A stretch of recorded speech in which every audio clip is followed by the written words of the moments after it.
Hey everyone, welcome to the new media show. My name is Todd Cochrane, and we are up on all the streams today. We're on my personal Facebook page. We're on the new media show page. We're on Twitter, 2 locations. We're on Facebook, YouTube Live, and also Twitch. So we'll see if it lasts. And where everyone's That's a going lot to of watch, places all at once. yeah, and then where everyone's going to watch is who knows. But Right. we're going to try to shovel everyone over to the new media show page on Facebook. We hope that's where you'll be. And those of you listening could give 2 craps because you're listening to this later. Right. And Which is the most of you. Right? yeah, the majority of you. So I'll be trying to watch across 2 different locations. But hey, Rick, hello. Everyone, if you're on, please check in, say hello, and the live stream, and I'll switch back and forth. Of course, we are at newmediashow.com/live as well. I've got all that through. Welcome you, Rob. Good morning. How are you? Doing terrific, Todd. Great to be back in the show. We were off a couple weeks, so Yep. I feel a little rusty back. And I'm on the rebound, so much so that I've got a Red Bull here that I'm going to drink, and I can actually talk, and I can talk 5 minutes without hacking a lung up. Right. And it was nice to have a little break. Be honest with you, because just everything has been nuts since June, and Just a lot of stuff going on. yeah, And a lot. Yeah. And I'm still not happy with my camera angles here, but yeah, I'll get over it, I guess.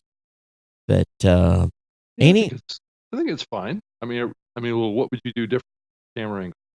Some of my stuff I more to can't. the I've right? got some cool stuff you can't quite see.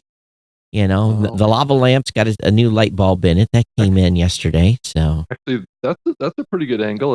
I'm a little bit less washed out at angle. yeah, you are. So can't see the new media show sign, but it is what it is. Right. But you got the new show mascot back there with a cigar hanging out of its mouth, the monkey. So anyway, I'm just picking up all kinds of stupid stuff from time to time. But hey, welcome everyone. And podcasting is alive and well. Oh yeah, I think that's a fair assessment of what's happening in the medium right now. And I guess what we should talk about, I guess, some of the things that are moving and shaking over the last couple of weeks that we've been missing, and kind of give our perspective on it. Sure. I don't know where you want to start off, but I know that the hot was bouncing around the last couple of days. I want to start out there and then kind of work our way back in time. But was this discussion about is YouTube a podcast, or is an audio program on YouTube a podcast? I think it's kind of a silly discussion, actually, but anyway, I don't know if you want to start out. Well, I think I did an interview yesterday with a big radio podcast that covers the podcasting industry. Well, covers radio itself. And that question was asked of me. And I had to laugh a little bit. And I know there was a Podcast Business Journal question and answer. I think you even weighed in. But here's my 2 cents. I don't care where people watch or listen to a show. Right. But if you're going to be a podcast, you still got to be in all those other locations. You got to have this distribution. You have to be able to go there, and I don't know. It just feels like such a esoteric conversation. It just feels silly because these things are clearly different things, but it's okay that one is part of another. But it feels like the struggle conversation, and I think clearly that's what it should be a difference between how a listener looks at listening to a podcast on YouTube as opposed to a podcast. Podcaster needs to focus on podcast, which is RSS-based distribution. YouTube is just another place for somebody to listen. Right? Mm-hmm. So actually, both things can be true. We don't have to fight over whether or not the discussion is about whether somebody it's okay for somebody to call a podcast when they listen to it on YouTube. It seems like a silly discussion, because if it's created originally as a podcast, sure, it's a podcast. There, it's just not being consumed in a more traditional podcast model, and that's what I tried in the podcast business journal. My little comment is to draw this distinction. Right, there's a technical distinction and there's a listener distinction, and both of them are totally accurate, and it's okay. Well, we lost part of our stream, Rob. Oh, we did. Yeah, and I'm trying that didn't to. last long. Did No, I'm trying to recover, and the Facebook streams are the ones that are having challenges coming back up. Right. Okay. It sucks. So we lost Facebook. Yeah. Okay. It's okay. I'm gonna reset the transcoder. We'll see what happens. Okay. But yeah, I think that what we see in the space is really, again, how people consume is really up to them. And I think there's going to be a certain segment of shows that are going to do better on YouTube than others. But is it critical? Do we care how people are consuming? And is it a reasonable comment to think, are we going to see YouTube supporting RSS? I don't know. Never. I don't think so. I mean, because if they did, they could do that. Right. I mean, it's not a technical limitation. Mm-hmm. They could support RSS feeds, and then each of the audio files that they bring into their platform, they just convert to a video version. Yep. Just like what is happening right now, and they could have all the podcasts, and it would be just another podcast listening platform. So, which it already is. Just a matter of what's the scope of content available on the YouTube platform. I think that might be worthy of a conversation with YouTube to see if they're open to that. But the thing is, though, are people people are used to how much long form content do people watch on YouTube? YouTube, and there's a couple of channels I subscribe to that are 45 minutes, but they're interactive. There's stuff going on. Right. It's interesting to watch. Right. I'm not convinced that, Sure. If a person's doing like we're doing, maybe, if they're live streaming, I could see a value there. So by the way, we're back up on all the streams. So I could see value in, I don't know. I just, a normal audio only show with a video placard, to me, that's not compelling for YouTube. But, again, if people are discovering shows on YouTube, great. Well, yeah, exactly. I mean, why are we to about somebody? I mean, people are listening to music on YouTube. Yeah. So it's the same kind of a listening orientation. Now, granted, there's videos, but there's also video podcasts too. So, I don't see a big difference. I think it's back to what YouTube wants to do. But for us to have this discussion about is something that's listened to on YouTube podcast, like, but, yeah, it's clearly, actually, it's kind of funny when people are raising this topic. I remember like a couple of years ago, we were talking about how there was discussion in the industry of how we were going to give up RSF. Everything was going to go, API syndication going forward, and that was the cool, hot thing to do, right? Right. And that's exactly what YouTube does. They take in. No, I don't either, and I think that we've done, and I'm on this campaign this next year to make sure people are continuing to remember to, protect RSF. Mm-hmm. Man, we're having major trouble with the stream. We keep losing a channel. I don't know what the hell's going on. It says it's still online. All right, we'll keep an eye on it.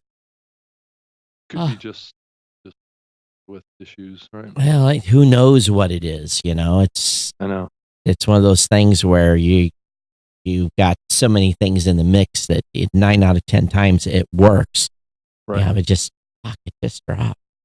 Right. I mean, it's easy for people to think to blame like one part of the infrastructure, but there's like 100 parts to the infrastructure Yeah. of making this stuff happen. And that's one of the advantages of the infrastructure of the internet is that it's so distributed that nations in the face of a nuclear war.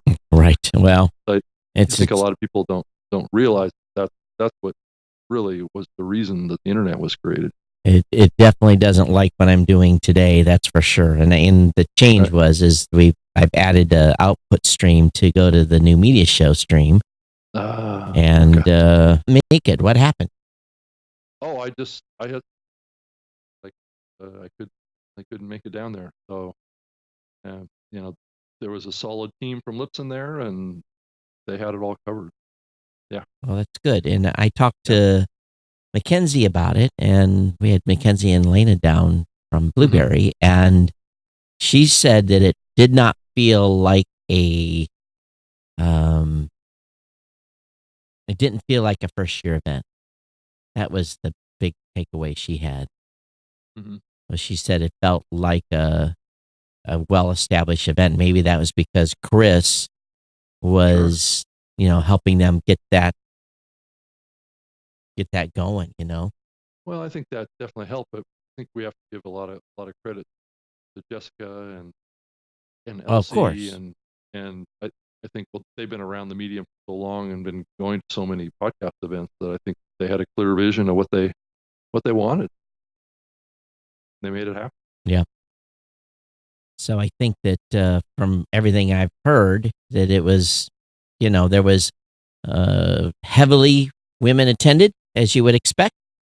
Right. And everyone feels like it was a booming success. So that's good news, I guess. It is good news. I think it was a big success. I mean, most events, first year events, don't start off with 7 people. Right. I mean, podcast movement didn't even start off with that many people. Yeah, I agree. Yeah. So I think it was a big success. Yeah. Definitely. And I think we'll see more of it. So what's next? What's coming? I think both of us, I'm going to San Antonio next weekend for Texas PodCon, our podcast conference. So I'll be there. And then in a couple of weeks after that, we'll be in Los Angeles. I actually made my airline tickets this morning. Oh, yeah. Yeah, I did my reservation over last, to Digital Hollywood. Right. We're going to be doing this show live on stage at the Digital Hollywood event on the 14th of November. Yeah. At 3 p.m. Pacific. Yep. And it's going to be, from what I understand, it's going to be live streamed video online. So you'll be able to tune in, and we'll have some terrific guests up on the stage. I'm not quite ready to announce, but there'll be some great guests. Hopefully we'll have 3 other people on stage with us, so there'll be a total of 5 of us on stage. Okay. Yeah, and should be an exciting event. Well, I think that based on I think this is. I'm not planning on going to any additional events after the November event. So hopefully, from that standpoint, I'm going to be done through the end of the year. But I think you've got a couple more you're going to, right? Yeah, I'm going to a college radio conference down in Long Beach, just after Hollywood. So there's going to be like 200 or 300 college radio students that are going to be there, and there's a whole bunch of panels and things like that are going on about podcasts.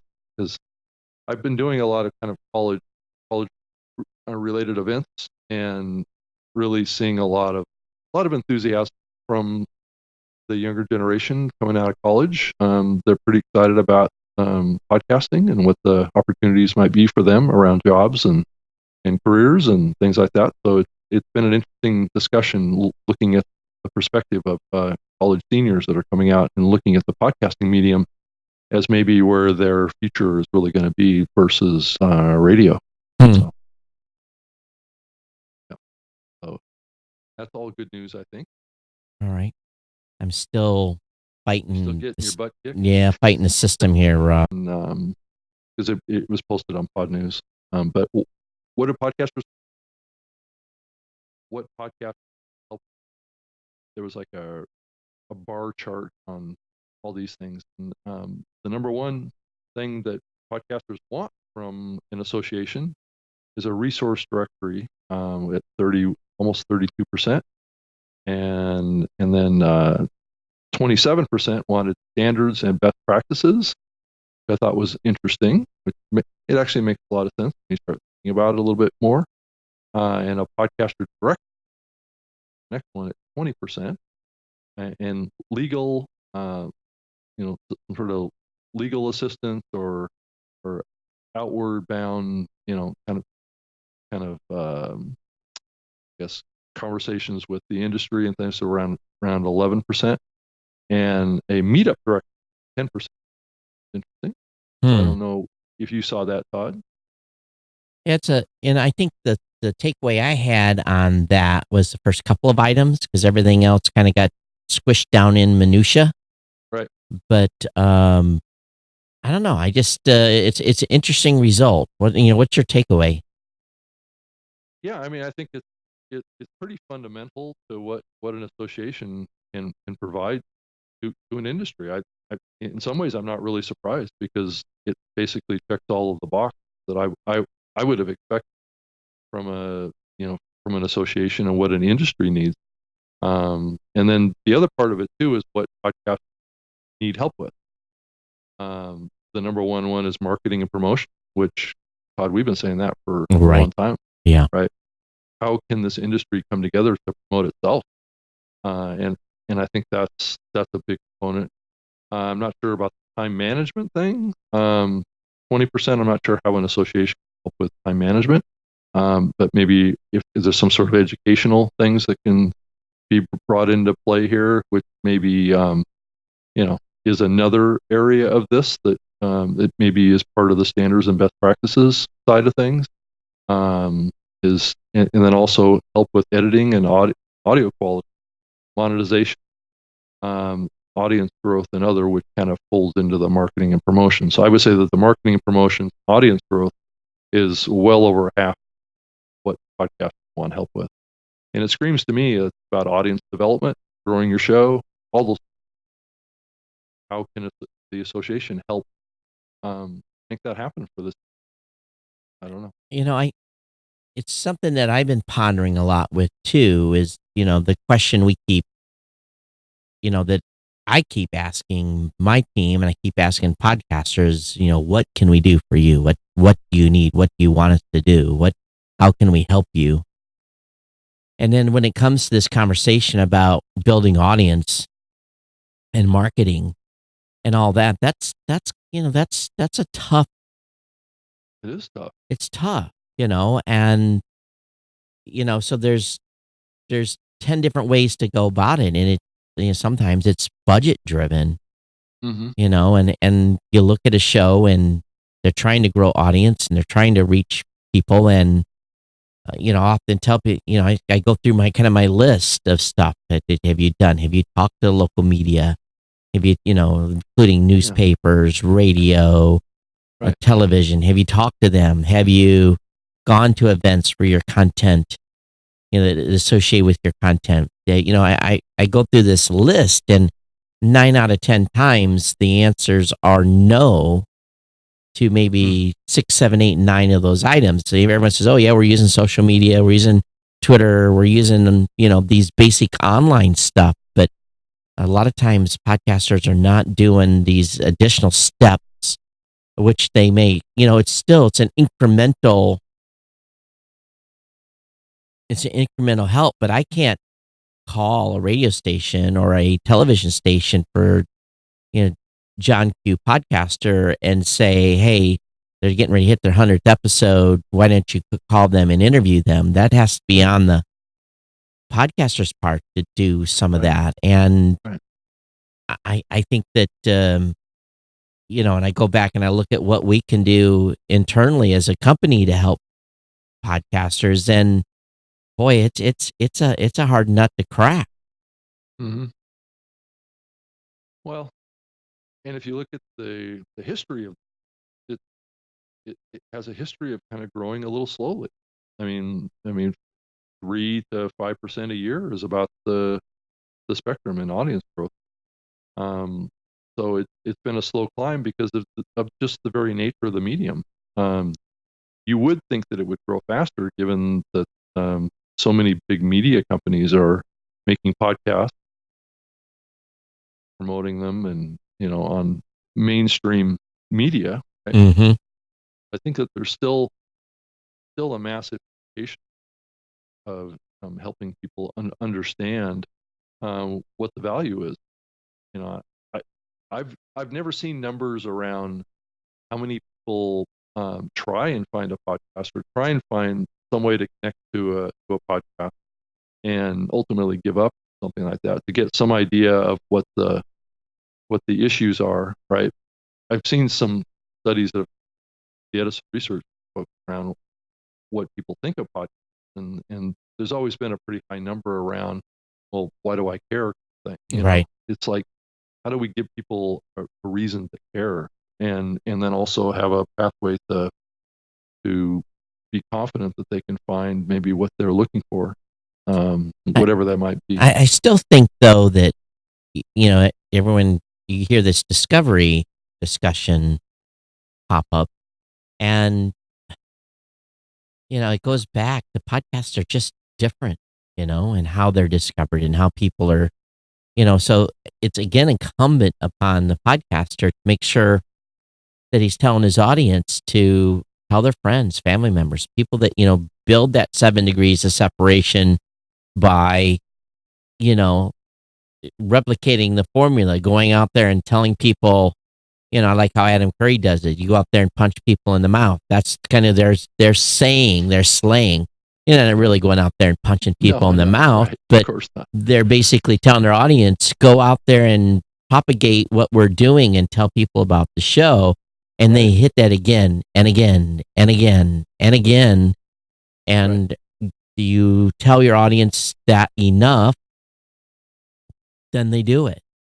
But again, it's got to be one of those things you have to, so it's never ending too. Right.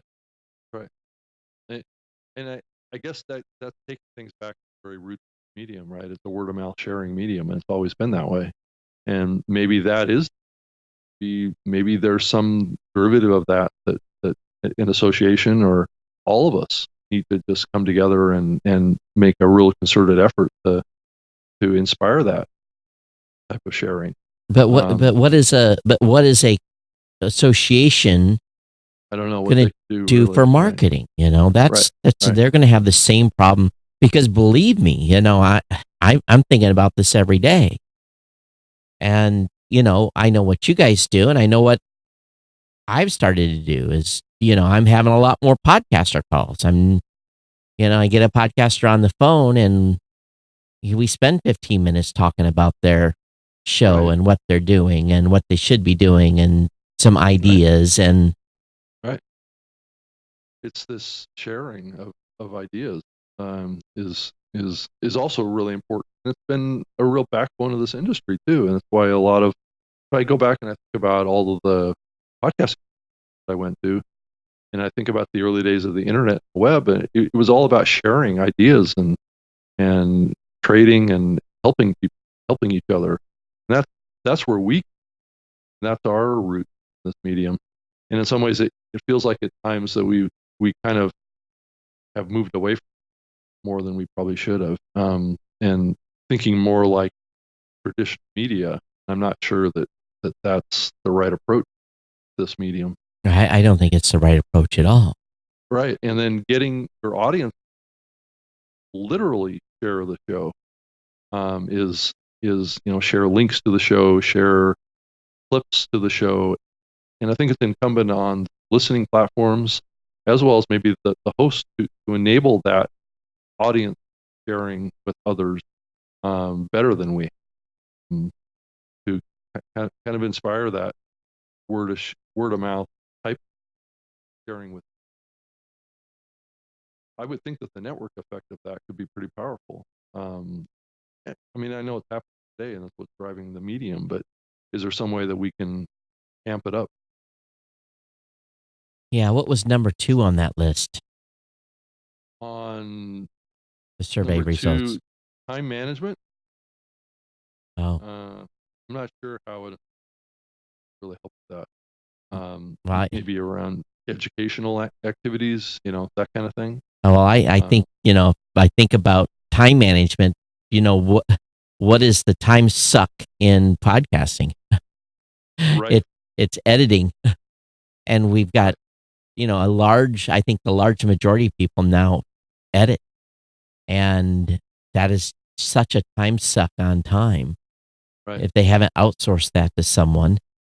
So if they want help on time management. And the third most asked for thing too is what podcasters want help with is editing and audio quality. Todd, that's exactly what you just said. So, that's interesting to me because that's largely personal responsibility in podcasting. Yeah.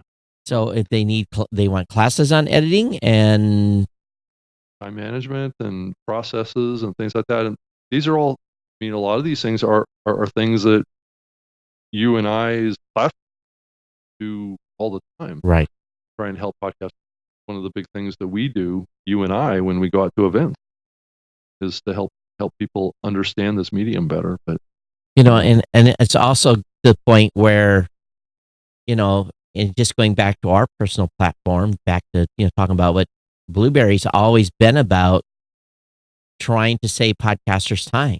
That was one of the reasons why we, you a little investment up front, and then you're on your own blog and you do your content, you write your blog posts, you upload your media, and you hit publish. Our whole publishing pipeline is about saving you 5 to 10 minutes. And no stab against Libsyn, but I don't need to send someone to Blueberry to publish their show. But again, that was. So I think all of us, internally, even you guys at Libsyn, you got to look at ways to help podcasters save time when they log in and need to publish their show. Yeah, and I think this is where we get into the issue of ease of creation and ease of publishing. Right. That runs headlong into what we've seen with these free platforms. Right.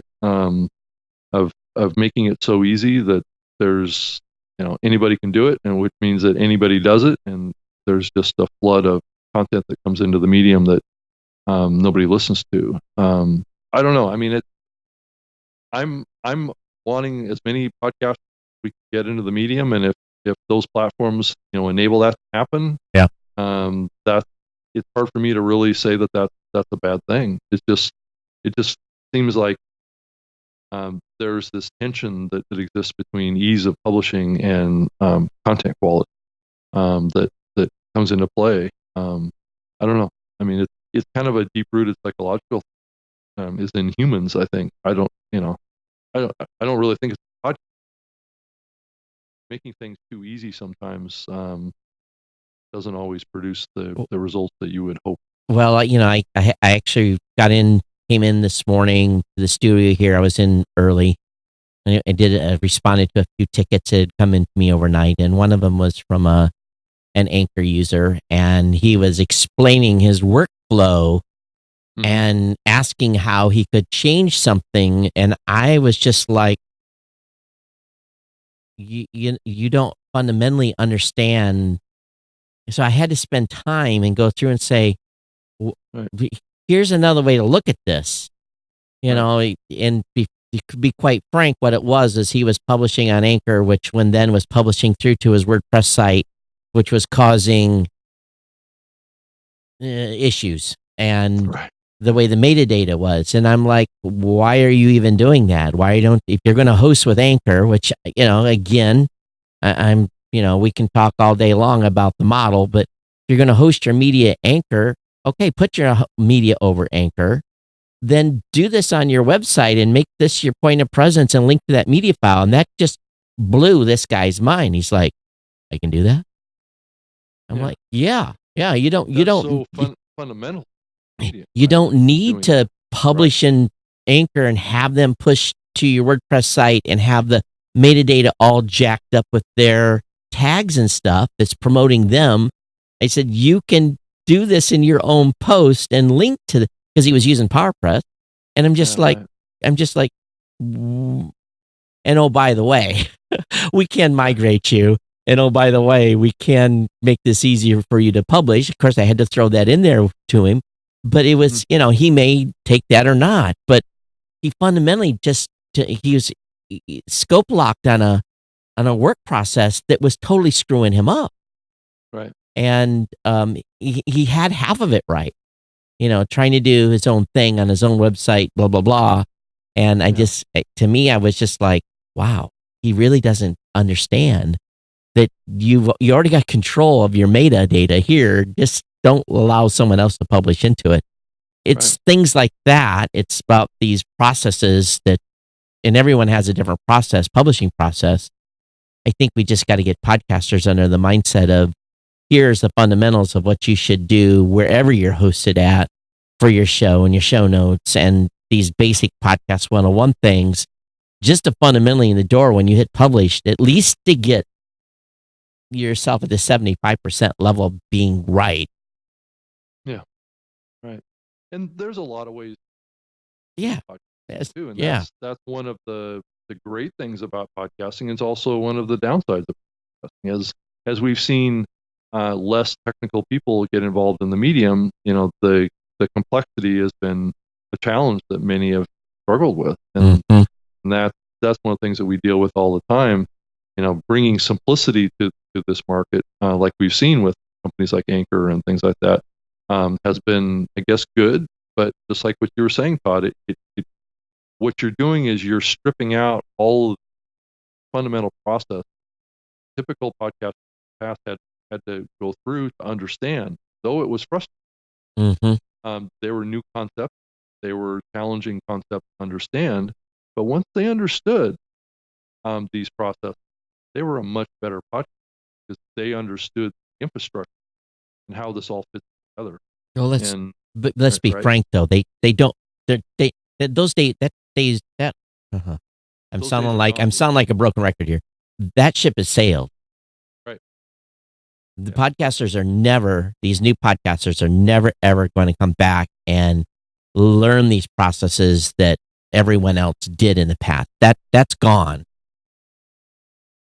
And that's one of the focuses of my. I've told my team, make it simple. Make it simple. Right. Make it simple. Make it simple. Fix this. Make it simple. Make it simple. It's really that's. But Todd, how do we keep the sophistication that is needed to do this properly for different levels of podcasting at the same time that we make things so simple that we stripped out all of the learning that needs to go in to be able to do it right? The key is to get them in, get them started, get them going, and then bring them along. Yes. Which is exactly, I think, what we're seeing with Anchor is bringing in new people that, and really kind of in some ways, filter people out. Right. They'll come in, they'll start something that they'll figure out it's not really for them, and they'll stop producing episodes or whatever. But the ones that continue wind up migrating off over to Blueberry or Lipton or whatever and become serious podcasts. A percentage of them graduate out, a percentage of them stay right there. So, right. It depends on what they're doing and what their expectations are, and what they want to achieve. I have this conversation a lot. I look at the Libsyn Pro Tools or whatever. Those are pretty advanced tools. They're for folks that are pretty serious. Same with your platform. I mean, you've got a Pro Tool also that costs a little bit more money and that is powerful, right? Yeah. But you also have to understand how to. That's where we lose because they're just not there yet. Well, I think too is that we have to recognize that, and you and I are old dudes, all right? We have to. So what I'm doing is I'm listening to my interns. I'm Right. listening to the 30 and under crowd that's working with my team, and I'm listening. I have to really, really listen because sometimes they say stuff and I'm like, "Ah, God, they don't get it." But no, I'm the one that doesn't get it because times have changed.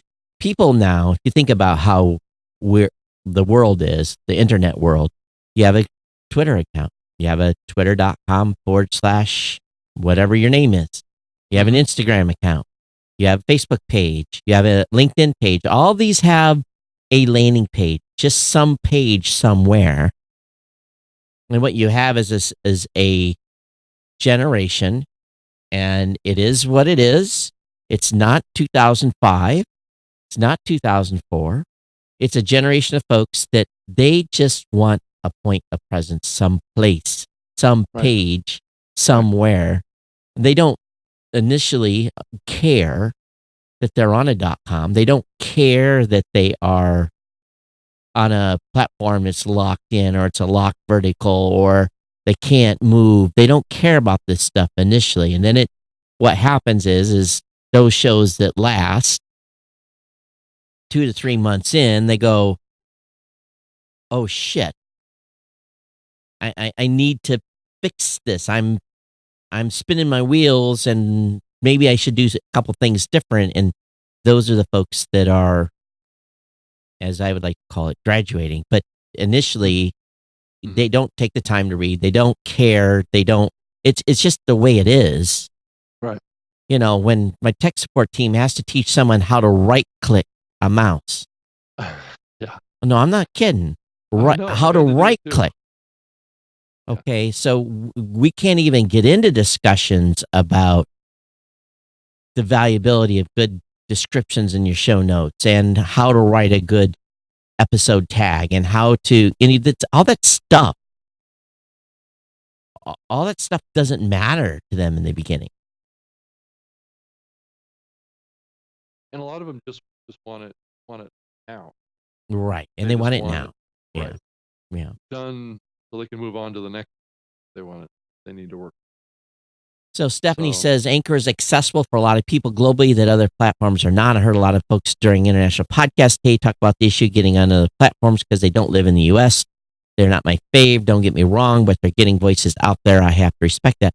What they're doing is they're getting it's still a wasteland. The right, failure rate of, and I don't want to pick on Anchor, but right, they make it so easy, which again, we have to give them a thumbs up, right? For yeah, making it easy, and right? We have to right, right. acknowledge.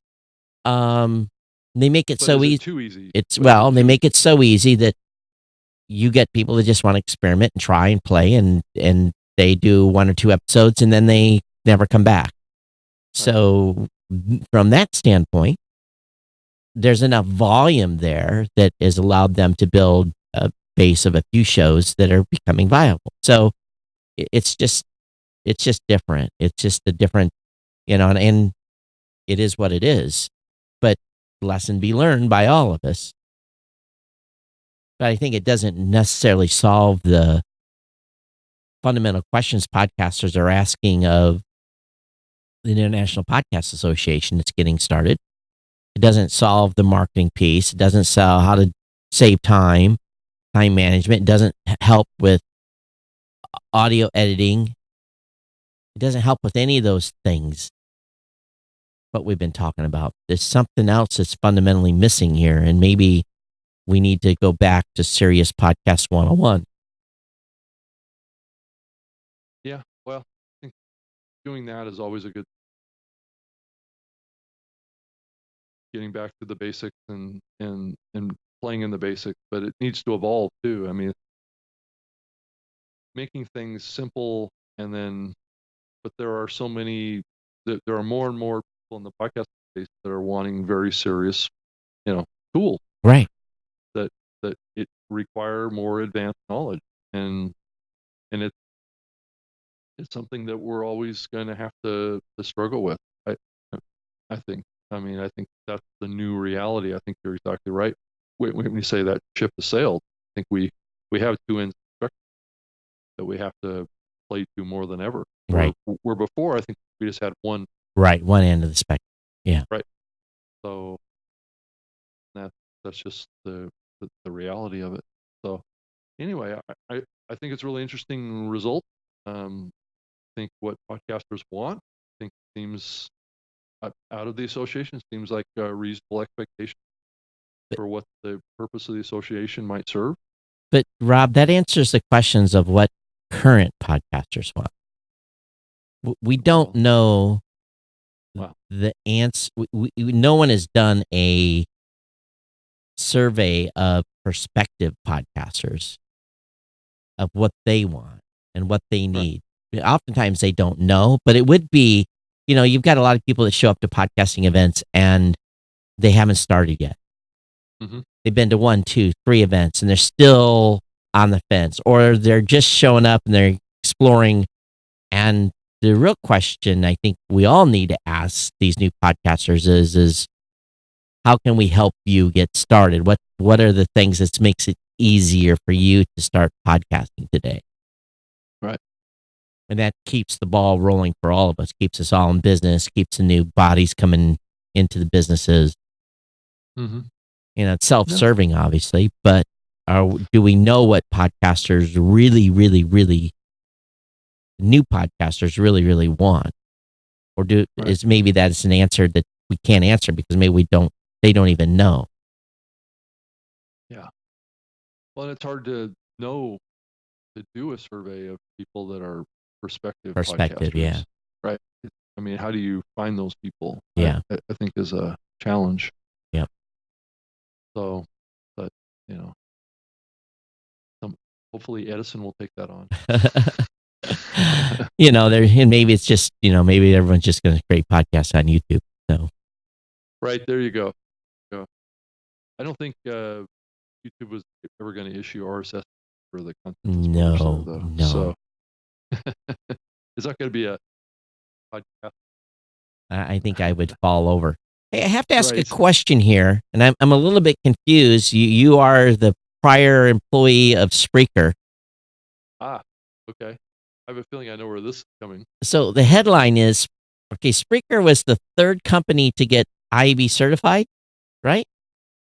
Technically, well, this is where the whole issue around the branding that has, I wouldn't say it's on, but it's kind of a branding issue at the company.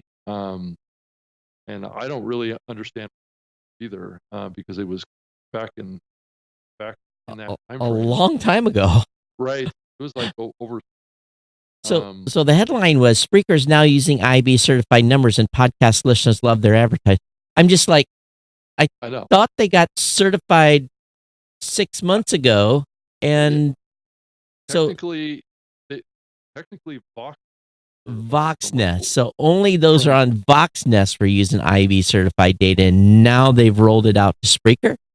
See, I think that's where I was confused, and I don't know that our technical clear with me about this distinction at the time. Yeah. Around, because it was my understanding, Vox was Spreaker. So because not only did they say that they're switching, they're saying numbers are going to drop. Yeah. Right. And I'm like, okay, help me out here. So I was like, it's a weird. I was scratching my head too, because everybody knew that I was doing the Spreaker Live episode back. So I don't know if I would have announced that. I think I would have switched everyone and kept my mouth shut, because that to me was like, right. Wow. Well, you think about the whole happening with IAB certification numbers just more broadly, and it's really challenged, I think, a lot of companies, medium really, to properly manage this process, right? Yeah. I'm just scratching my head about it too. It's like, it feels like what can happen will happen when it comes to this topic. Companies will do the weirdest things around this topic. It just, I don't understand it sometimes. So I had to laugh a little bit, And I'm like, wow, I don't think I would have put that press release out myself. I would Right. have just snuck it in there, and then hopefully no one tweeted about their numbers changing too much. Yeah. So what the fallout was is that I got contacted by the team over there, and they said they were going to take down my final episode of the Spreaker Live show about it. So Oh, it's not out there anymore. So hmm, that final episode. So because it was clearly my understanding back that Spreaker was based. right. So Well, and I've uh, had this the most. I'm under NDA, so I can't say, but I'll just say this: I've had the most Friday about 4 o'clock. I had the most interesting email hit my inbox from a podcast entity in probably 6 months, talking about, hey, can we talk about IB certification? And I was like, really? You guys want to talk about IB certification? Sure. We'll be happy to consult with you and talk about it.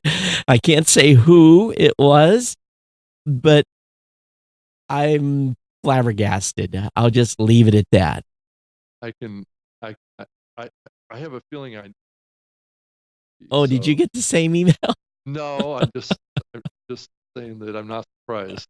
So So, yeah. So I was, and, and it was, they're trying to understand. right. And we're cool with, having a discussion with them. Hmm. And, and Right. there's a lot of other stuff going on in the space too, around numbers. Uh, Oh, it's messy. oh, Messy isn't even that doesn't even have to describe it. It's yeah, happening. yeah. Right. I'm just glad I'm not on the receiving end of any paperwork. Right. I mean, I think this whole Freaker and the IEP certification, it was just like it's so class information that And I don't know if any other companies are in process. I'm sure there are. Yeah, I haven't heard any, no, I haven't heard any little buzz. Anybody else know anyone else? Any of you guys out there know of anyone going through? If you would, drop us a dime. We'll keep your source confidential. Right. And and I also know that based on some emails I've gotten, that some companies that are out there, some podcast hosting companies have started to learn the free model doesn't completely work. As we all know that. Because we're Right. starting to get their customers calling us and saying, I have a deadline, I have to move by this date, because they removed a free offering for whatever class of show they were, and they're in a panic mode because they've got to pay $12 a month or something to that effect. So Yeah. it's fun to, you just want to drop, a tweet out there. Hey, such and such folks, we're here for you, but you don't want to be too much of a total social media jerk, Todd, you've been doing that kind of stuff for years. But no. Only when No. someone publicly announces that. No. I'm just saying that this is a reoccurring thing. Yeah. It's like every couple of years or every year or something like that. There's always some platform out like 1,000 followers. Or the viability of. So Right. what's this article that James Cridland's going to put out? Have you heard he is going to put a hit piece together on redirects? I have not heard too much about this. Yeah, so he's soliciting input on folks that have had a hard time moving their show. And basically, he must 301. 301 redirect of No, RSS feed. Not okay. I thought you were talking about PodTrack. No, Okay. no. Yeah, I think it's a good. I think it's great. So Every platform needs to build. So I don't know who's being naughty or who's giving people a hard time, but he's obviously very irritated. It could tell by his post is like, oh, he's had problems moving from somewhere, or gotten information someone has had problems moving from somewhere. And I think what it I really. can think of one place where it's a new popular platform that struggles to do that, because I've been helping a couple of people Helping them from this move. platform. It's not easy. Yeah. we try to help from a redirect standpoint. Mm-hmm. PowerPress users can do that on their own website. It's pretty simple. They can use a redirect plugin or whatever. And then like the Blueberry folks that are on our publisher, we just want to make sure that before the 301 redirect is, because that's a pretty, when you do that, if you haven't done the other things that you should have done prior to initiating the 301, it could cause loss of audience. So our perspective is people send in the request, we talk to them, make sure they've done step A, B, C, D, E, and then pull the trigger for them. We've been hesitant to putting that as something they can just enter and hit enter, because again, the technical level of creators these days, it can cause chaos if they haven't done stuff in the right step. So, Right. Especially if they haven't migrated, if they're not ready to come up online, because Apple reacts very quickly. Right. And if your receiving end RSS feed is not ready to go, it could be brutal. And but we don't give people a hard time. We just want to make sure they've done the steps to move, ready to move. Mm-hmm. So Did you see the Edison research study with the infinite dial in Germany? Did you see that? It came I out didn't read it. it was like 17% of Germans have listened to a podcast last month, compared to 33% in the U.S., 22% in Australia, and 36% in Canada. Well, if you think about Germany, though, Germany was early on, had a whole bunch of shows. Right. In the very early days. So I'm surprised that number is that low, but maybe it's just a sheer volume of German shows isn't that great. Well, it's the same with Australia. I'm a little bit surprised that Australia is only 2%, because Australia has been a very popular podcast for as long as I can remember. But Canada's the one that's blowing my mind now. If you think about 36%, it's actually higher than the U.S. Yeah, I'm not surprised. The per capita consumption of podcasts in Canada is, is off the chart, especially in West. Those are where the numbers skew, and that's in the British Columbia area of Canada, which is out around Vancouver. Out there has the highest percentage of consumption of podcasts, probably anywhere in the world. So I was recently sitting in a airline waiting for a connecting flight, and I'm minding my own business, but two guys across from me are talking about podcasts. And I'm just kind of being a fly on the wall, right? Reading my Kindle, but not reading. I'm listening to them talk about podcasting. And these two guys were sharing, they were friends, and they were sharing the shows that they were listening to. He says, "Oh, you got to listen to this because of this." And the one guy says, "I'm listening to this because I'm getting ready to give a class. So I'm getting supplemental information for a course I'm about ready to give." And they were sharing this information, and I just, you never know if because it was really weird how they started talking about podcasting. Maybe they recognize me, and you're wondering if they're just saying maybe that's the guy and not. Maybe I'm going to invoke a conversation with him, but I just kept my mouth shut. But it's interesting though now to be traveling and to be going places and hearing people talk about podcasts mainstream. Right. Never used to hear that. And I'm hearing that more and more and more as I go different locations. Yeah, I do too. And people say, "What do you do?" And I say, "Well, I work in the podcasting space." That's what I tell them.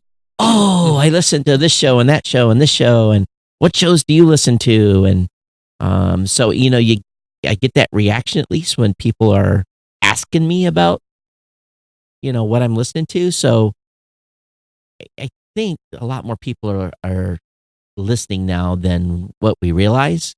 And this adaption, like you just said, for Canada having 36%. Yeah. It's got to be increasing globally because, it just I never heard these types of conversations in public before. Yeah. And it's not always about the same type of podcast. I think a No, lot of people think that the whole true crime thing is such a blow up thing for the industry, and I think it is to a segment of the industry, but I don't. I hear a lot of people talk about all sorts of different right? shows. So it it's the diversity of the medium that is so powerful because it taps into people's interests at all levels, in all interest areas, and I think that's where radio is really challenged by this medium is just the diversity of content, um, is going to make this medium, you know, take over more and more people's time in their life. It's just, as I was doing this interview yesterday, I was telling the host, he says, "What's your advice to radio?" And I'm just like, it's time to double down and get digital. To be able to, my retrospect on it is that, you've already cut your budgets in the radio stations to the bone.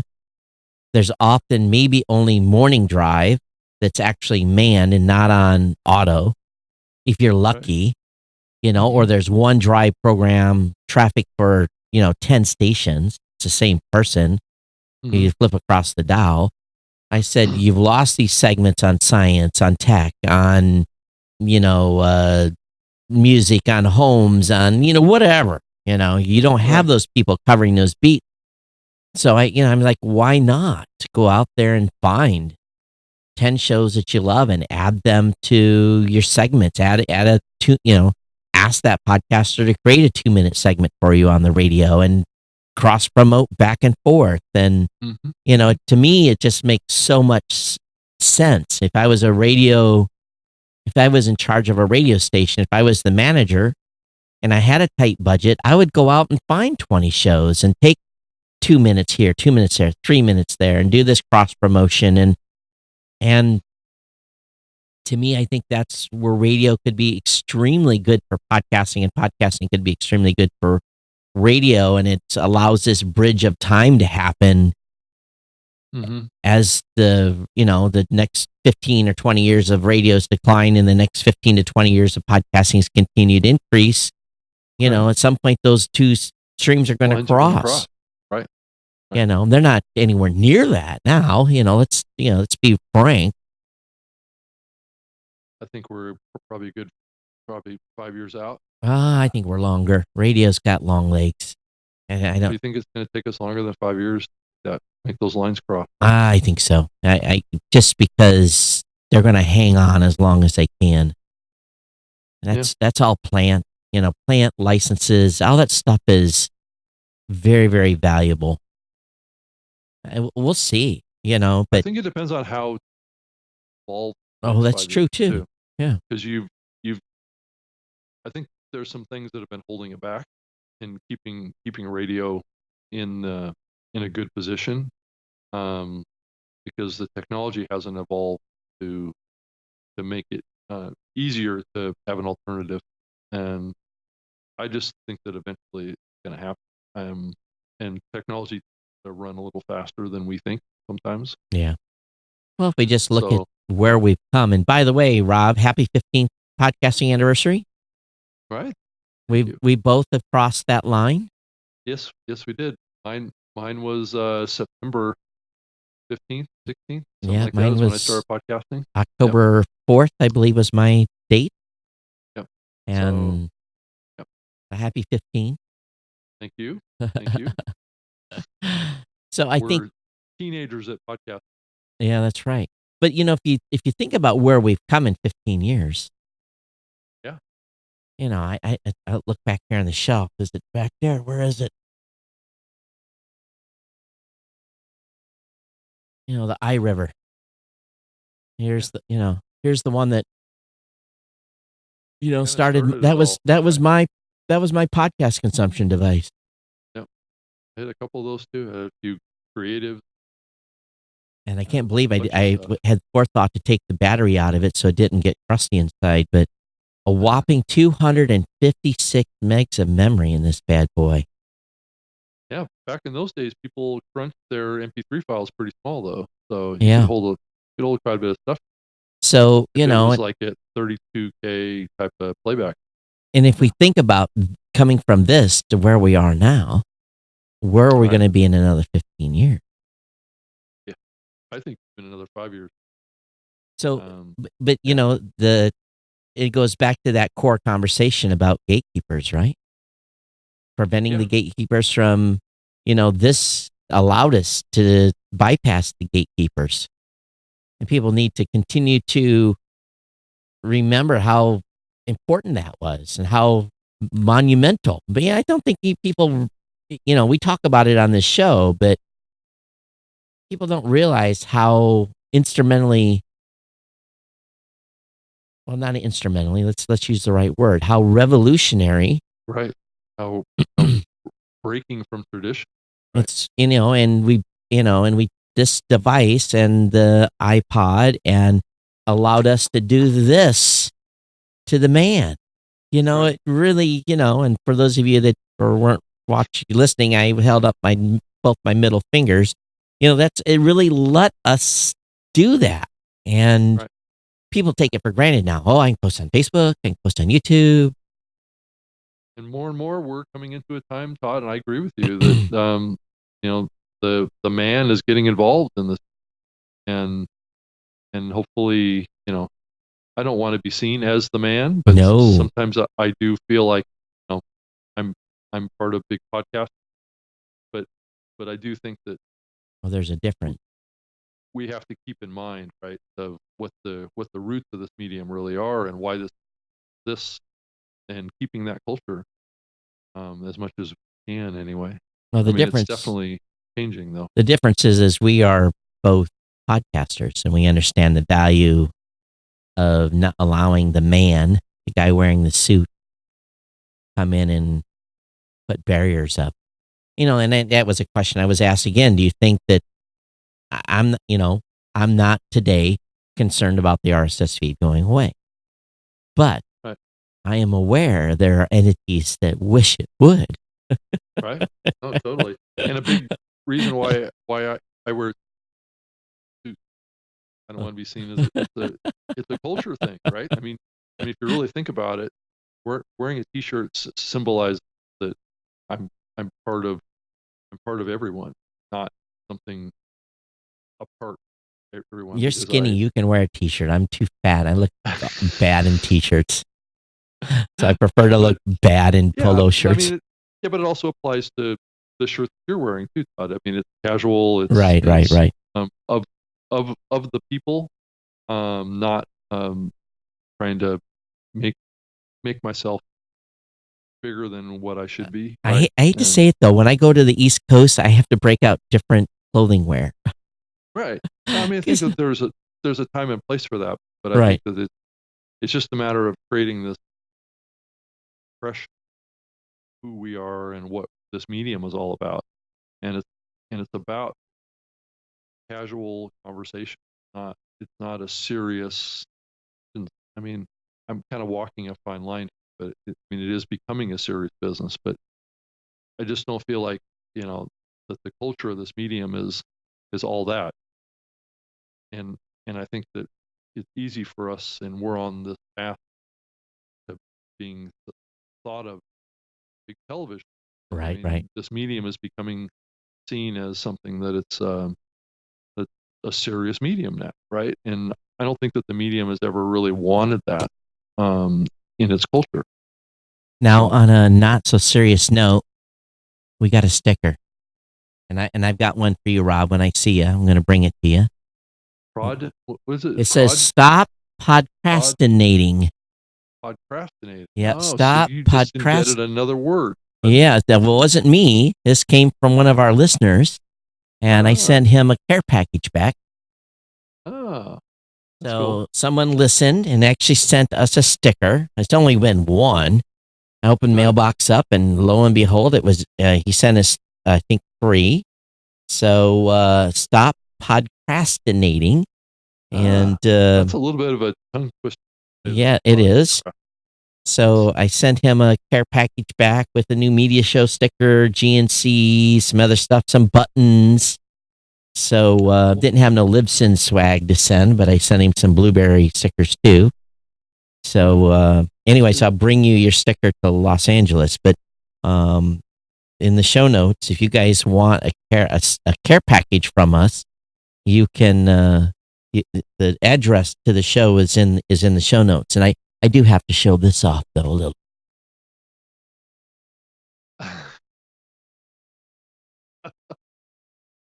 Okay. It's a little soundboard from the folks from audimute.com. Right. It's a little. It's it's an ad. It's a little bit of an ad placement, visual ad that came rocking through there. If you're listening to this, So Todd's being funny. He's taking banner advertising real world. That's now. right. That's right. So I had these made so that when I do demo videos and instructional videos, I'll have something to hang in the demo studio. So I got I got two big square ones and 2 rectangle ones. So awesome. Yeah, and for those of you again that have been listening to the show and listening to the sweet audio sound here, audimute.com is the designer of this studio, and drop me an email if you want to get connected with them. So, by the way, Rob, I want to ask you, are you hearing any weird noise on your end from me? Any weird noise? Like any sounds or something? Do you hear anything that like a wave sound? Because I've had a couple people have been on with me that said that the audio outbound is not good. Oh, good to me. Todd. Sounds good. Okay. Well, all right. Yeah. Double checking here because. But first, I'm not wearing like really high quality headphones. Yeah, so. You're using those, those cheap earbuds that come with your iPhone. iPhone, right? Exactly. The audio quality is on that, and it's one. This actually raises a really interesting point, Todd. Interesting it is really, but the difference of listening to your podcast or when you're producing your podcast with real quality headphones versus these earbuds. And the big reason why I use these is because it's good for video, right? Mm-hmm. So you don't want to have these big, huge earphones, but being able to listen to your recording in a high quality sound type of situation give you an idea of whether or not you have that little wispy sound. And I do hear a little wispy sound. Well, there is something amiss with the aux going to the. Yeah, there's an issue somewhere, but it's not on the recording. It's a little bit of a audio hiss. Yeah, so it could be from a preamp.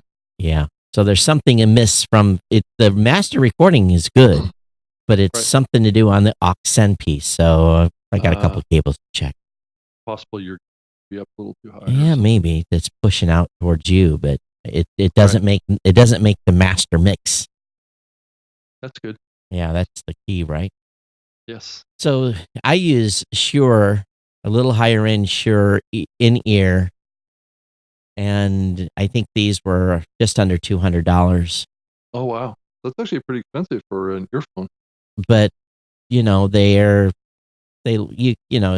can see them, but they're not so expensive that they're like the artist type that are molded. So those go back. Yeah, it's got a strap back here. Shirt. Yeah. Right. So I used to wear a headset, and when I'm on travel, I do, because I'm not doing audio or video. But I try any type of big headphones anymore myself. But that's just me. And when I edit on just speakers. I don't edit with headphones. So. Mm-hmm.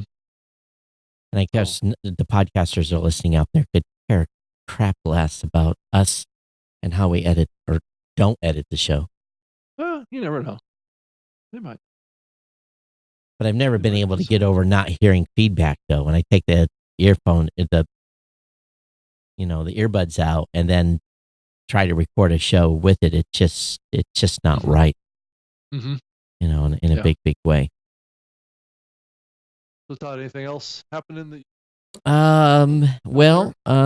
Lots of discussion about the new functions in Apple Podcasts that are not being made available to everyone, about being able to put your guest, and having guest releases and all these things that they've implemented for a small segment of shows. Right. The marketing stuff that they gave the demo of at Podcast Movement. Right. Yeah. I was hoping that Apple would initiate, issue some new namespaces and allow some of that stuff to be embedded in the RSS feed. Right. And I guess as podcasters are talking to Apple and you're making their voices known, if you want these functions to be able to, and what they're really doing is they're allowing, if let's say that I'm interviewing Rob, I could have Rob sign a release, and then Rob could be included as almost a IMDb listing in the Apple Podcast. It would show you as the actual guest, and I think it shows some bio information and some other stuff as well, right? Mm-hmm. So exactly. it basically does that linking. And I know there's several services out there that are already doing some of this information and collecting some of this information. Mm-hmm. But if we could just embed that data already in the RSS feed, then there wouldn't be this need to have to go over to Podcast Connect on Apple. Of course, go over to podcastconnect.com. You go to my site, but you go run Podcast Connects in Apple and upload this stuff individually on a per episode basis. It'd just be easier to have it in the metadata. So, as you guys, if you're listening, we'd love to have you put that, allow us to have that data in the metadata. Yeah. So I noticed that the Ozpod folks published the audio, all of the sessions that they had at Ozpod down in Australia. Have you listened to any of those? I have not yet. I actually just discovered them just now. So I think that would be, and I hate to listen to those post-event because usually my hair goes on fire. But maybe they give us something to talk about during the show. So maybe listen to a few sessions. Well, Owen podcast, he gave a keynote conversation up on stage, which he talked about some interesting things about how he felt that the podcast market was going to more level out from the standpoint of the current skew towards Apple. That the market share over time would start to equalize across multiple platforms, not be so skewed just towards Apple. So I thought that was an interesting discussion that he had in there. I don't know what you think, Todd. Do you think that Apple's eventually 5 years from now that we will see Apple have the 30%, Spotify 30%, Google 30%, that kind of a distribution? Do you see that as possible? Not until Google puts a podcast app as a deliverable in the OEM delivery of Android. Right. Not until. And if they do that, I think if they did it today, 5 years, they could. And again, we're not talking about a loss of listeners. We're talking about an increase. Right. I mean, so that 30% for Apple could be more listeners right now. Right. So that to me would be exciting. If they would actually do that, I don't know. We'll see. Yeah. It's an interesting thing to think about. And one of the comments that I made back to Owen's comment on Twitter on this was that, we're clearly seeing more of these platforms starting to really compete, right? You see Google, Spotify, they all had movement this year, and they're all vying for market share. Spotify wants to grow, more market share in this space, and I'm sure Google does as well, and Apple does as well, and I think in the end, the content creators, the listeners are going to win based on these big companies going at it. Right. Anyway. Well, if you've had audio issues on the stream today, I apologize. And just someone's on YouTube said. Oh, and if you want to go listen to the Ozpod, yeah, audio segments. They're at abc.net.au. So if you wanted to go there and just click over to the events area on the website and then go to Ozpod, have a link at the top of the page going to listen to the episode or listen to the session, I think is what. They've got that ABC group has quite the dominant hold on podcasting in Australia. Yeah, I've heard a little bit of a rumor that maybe ABC won't be behind it next year, so that there may need to be somebody else step up to keep that event going. But there are many other well, so I'm talking to as well called Audiocraft. Is another event that happens in June. So there's definitely a lot of activity going on. I'm not sure that a lot of U.S. based podcast people in the community actually go down there and participate. So it's good to see that happen in the future. It's a long haul. It is a long. Yeah, You've been down there here recently. Yeah. You know, and it was a long haul from Hawaii, let alone Detroit. Right. You know, right. so well, it's at the other down under. It's at the other end of the world. Yeah. You know, it's probably 30 hours, you know, with the airplane changes and everything else. So it's that's one of those. And if you're sitting in coach, that is an absolute butt kicker. It is. I don't sit coach. The emergency exit row, or I don't go. Well, I do the same thing, but still, the emergency row and coach is a butt kicker for 30 hours. For 30, well, yeah. You know, you go for 13, 14 hours on some of these long hauls in coach. You know, right. you feel like you went 10 rounds in those rings of steel where people are getting piled on and smashed, you know. I've done that a few times flying to Europe.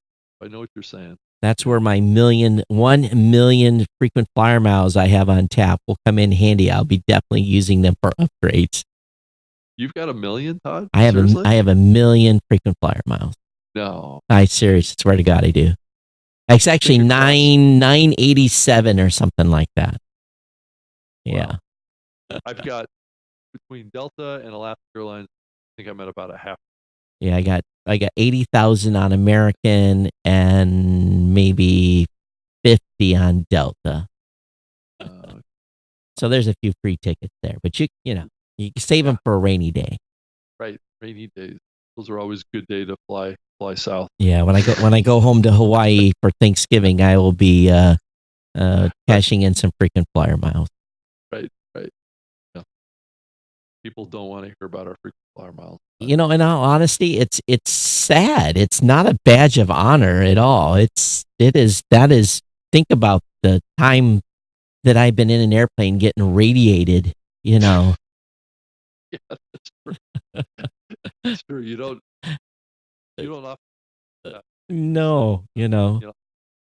Losing years of my life by all this time in airplanes. It's exactly the truth. And hotels needing hotel food. Yes, it's a glamorous life. You know, my waistline I'm looking at my waistline saying, holy crap, I need to get back in the gym. Just stop eating, Todd. That's all you got. No, just kidding. Yeah, that works. So anyway, I think that... So are we doing a show next week? Well, I am going to be... I think I'm flying on Sunday. So if we do one, I'll be at... we might be able to be, but you'll have to host, and I don't know. I'll have to look at the schedule for... You're going to be out of... Yeah, well, I'm going to be in San Antonio, so let me look. What day do I actually fly back? I think I fly back, but I'm coming west to east, so that's never conducive to a good schedule. But I'll be going back to Columbus. So let me look here. Friday, Saturday, Sunday. Oh, maybe I could do one late Sunday because I get back into Columbus at 2 p.m. Eastern Standard Time. So maybe we can do one late On on Sunday, Sunday. Yeah, the 28th. yeah, 27th. Oh, yeah, that's right. 7th. Yeah, Um, do it from the studio yeah, or I'll do it from the from, studio in from here? Columbus. Yeah, because Oh, I'll oh, oh, from Columbus, yeah I'll do it from the not studio in Columbus. not. Right. No, Okay. I'm going to be in Columbus the next 2 weeks. So Wow. yeah, living out of hotel rooms again. So Going to be doing that here next month a at lot. some point, I think we're going to get an apartment in Columbus, and I'll have an apartment to crash in. So yeah, it's becoming more cost effective, and more I stay in Columbus, the more it looks like just get an apartment and be done Right. with it. It's hard to split your life between two places. So I mean, I've done that. Well, I'm doing like Monday through Thursday, so it's not that Right. difficult, but still, All right. it's 4 days every other week. You're basically having to duplicate your life in two places. What you're doing. Right, right. Well, I'll live out of a So suitcase right. is what it is. Wow. Yeah. And when I get back, I get to move into my loft. So I'm moving out of what we call the New York apartment, Mm-hmm. and I move into a 3,000 square foot loft. And Wow. so I was Good actually, size. yeah, so I was actually online this morning on Wayfair, shopping for furniture because I need bedroom furniture. I need a place to put my clothes versus the floor. Wow. Okay. Interesting. Yeah, Yeah. like you care. I do have my internet hooked up over there. Did I tell you the whopping speeds that I'm getting in this new loft? Ah. I'm getting 12 down and 3 up. Woo! Well, I'm Wow. rocking. Rocking the internet there, aren't you? Yeah. There. Yeah. Yeah. And at Yeah. the low cost of $100 a month to do it. So, Todd, you're living in the future. it's pretty sad if you really think about it that in rural America today that connectivity is as absolute CRAP as it is. Right. It's truly criminal, to be quite frankly with you. Yeah. It's all about economics. Yeah. And running that fiber cable like 2.5 miles, like I got the cost on that, and we need lots of donations to make that happen. Or So, or a lot more neighbor. right. Well, neighbors that care about high speed internet instead of, Right. being on Right. dial up or whatever they are. So, So anyway, I think we'll bounce out of here. yep. So So I guess we'll just plan on a late Sunday okay. show next week. Hopefully, I won't be too zonkered, but So late means what? Late in the afternoon? late in the afternoon, my time. Okay. So early afternoon for you. We'll coordinate times. But Okay. everyone, thanks for tuning in today. Sorry for all of our technical difficulties on the live stream. After I killed the one stream, everything held. So I think I figured out where in lies the issue. So where was the weak point? The weak point was adding, because for some reason I'm having to use a different tech to push to the new media show live page on Facebook. For some reason, it won't let me go live like on my personal page. So Oh, who knows? It's something to do with that. But I found a workaround. So okay. we'll be able to continue to promote. And if you haven't been over to the new media show on Facebook, please go over there and say hello and like the page. And at the same Hmm. time, if you've got a sticker for your show, email the sticker or stickers to me at the address that's in the show notes. We'll get you a care package back. I do appreciate the getting a self-addressed envelope to do the return. That really made it easy. Hmm. So 5 minutes, I had the envelope back in the mailbox. So That's good. yeah, awesome. And you'll go on our sticker board, and we'll try to fill that up over the next year or so here. So, Right. Right. We're gonna keep doing this show for another year, Todd. uh, unless you or I stroke out, I think so. So how many years will that? We'll have to go back. We've been doing this a while. like the mid 2000s, I think. Yeah, I had our dates at one time. I guess I have to go back and look again. Go back in the archives, back in the time machine, and see. Like 2008 or 9 or something like that. Yeah, we got to be coming up close on 10 years at some point. Right. So because we've done or past it already. Yeah, we restarted. We started renumbering the show and we renamed it the New Media Show. So right. So we're at 263 episodes with this show. Then we did the Saturday Morning Tech for 100 and some before that. So right. So we're probably pushing 400 episodes. Yeah. Right.